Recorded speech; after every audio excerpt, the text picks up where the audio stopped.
and reviewed the state of affairs facing our nation.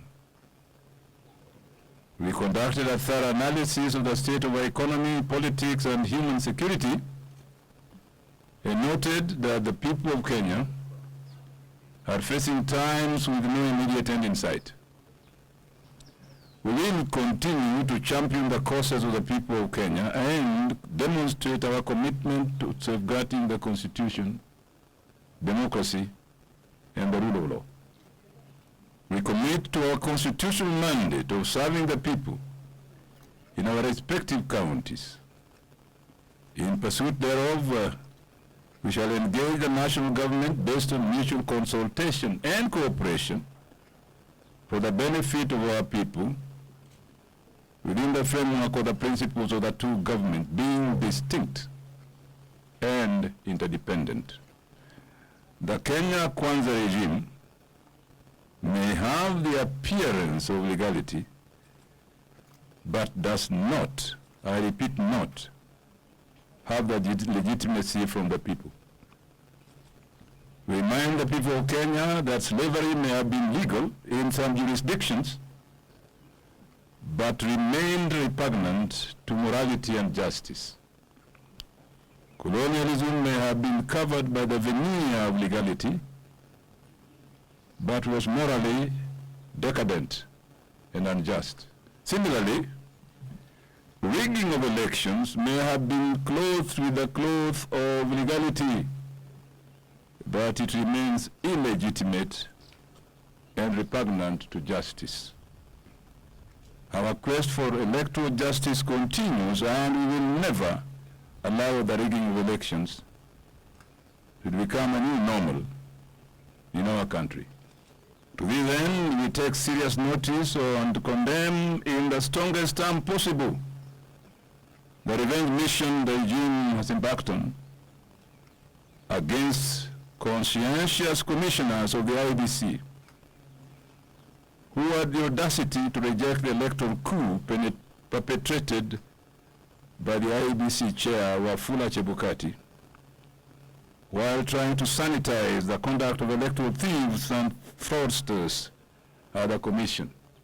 It is therefore our demand that for Wafula Chebukati and the other two outgoing IEBC commissioners should immediately proceed to their terminal leave to stop further cannibalization of the commission. County governments led by our coalition shall endeavor to diligently serve the people of Kenya and demonstrate our commitment to a better Kenya for all Kenyans. We shall protect the devolved system of governance and oppose vigorously any attempt to discriminate against any community and or region of Kenya on the basis of political persuasion, ethnicity, or religious faith. Fair allocation of resources to all counties is guaranteed by the Constitution, and we will work with Kenyans to ensure each county receives its fair share. We shall establish a culture of consultations with all elected leaders, MCAs and members of parliament alike in our respective counties, with a seamless implementation of the Azimio Manifesto in our counties. To buttress this, we undertake to strengthen the Azimio movement in our respective counties so as to restore hope among our members and the people of Kenya generally. We have begun deep reflections and consultations with the Kenyan people on the required resistance and struggle to protect the people of Kenya and our democracy. We shall not allow the reestablishment of authoritarian rule and the violations of human rights. We shall not allow it to be taken back to the dark days of oppression and dictatorship ever again in Kenya.